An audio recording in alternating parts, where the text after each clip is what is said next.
Halo teman perjalanan, kembali lagi bersamaku di Suara Perjalanan. Sudah kembali lagi pada penghujung tahun. Banyak kegagalan yang menimpa rasanya. Tahun yang berat. Tapi dipikir-pikir lagi, sebenarnya apa sih arti dari semua kegagalan yang pernah kita alami? Kegagalan yang hadir secara diam-diam, lalu menetap lebih lama dari yang kita bayangkan. Kegagalan yang membuat kita memaksa untuk berhenti sejenak, menunduk, dan bertanya ke diri sendiri, kenapa harus terjadi padaku? Kegagalan masuk kampus impian, ketika kita sudah belajar habis-habisan, tapi hasilnya ternyata tidak sesuai dengan keinginan. Kegagalan meraih mimpi yang sudah kita peluk sejak kecil, tapi dunia berkata belum waktunya, atau tidak sekarang. Kegagalan menjaga hubungan yang pernah kita kira akan bertahan selamanya, hubungan yang kita rawat tapi tetap saja retak di tengah perjalanan. Dan kegagalan-kegagalan kecil yang jarang kita ceritakan kepada siapapun, tapi diam-diam membentuk cara kita memandang tentang kehidupan. Kadang semuanya terasa seperti angin malam yang menembus tubuh begitu menusuk. Rasanya membuat kita sadar bahwa hidup tidak selalu mengikuti doa yang kita panjatkan. Ada jarak, ada luka, ada ruang hampa yang harus kita lewati sendirian.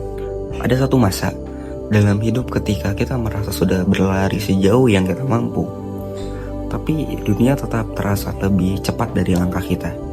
Di titik itu, kegagalan turun seperti malam yang perlahan meredupkan cahaya, membuat kita bertanya, apa sebenarnya arti dari semua ini? Kita nggak sedang mencari jawaban dari orang lain, kita cuma ingin tahu kenapa hati bisa terasa begitu berat ketika harapan tidak sampai pada tujuan. Perjalanan dimulai tanpa adanya peta, tanpa panutan, hanya kita dan kecewa yang menempel di langkah-langkah kita. Kita marah pada diri sendiri, menuduh keadaan, menyalahkan waktu, kadang ingin berhenti, kadang ingin hilang. Tapi perlahan kegagalan mengajak kita duduk kembali, mengajak kita menatap retakan yang selama ini kita hindari, mengakui bagian dari diri kita yang rapuh, yang belum siap, yang masih belajar. Di sanalah konflik tumbuh antara siapa kita hari ini dan siapa yang ingin kita jadi. Lalu perubahan mulai bergerak. Kita belajar membangun ulang dari sisa-sisa harapan yang jatuh.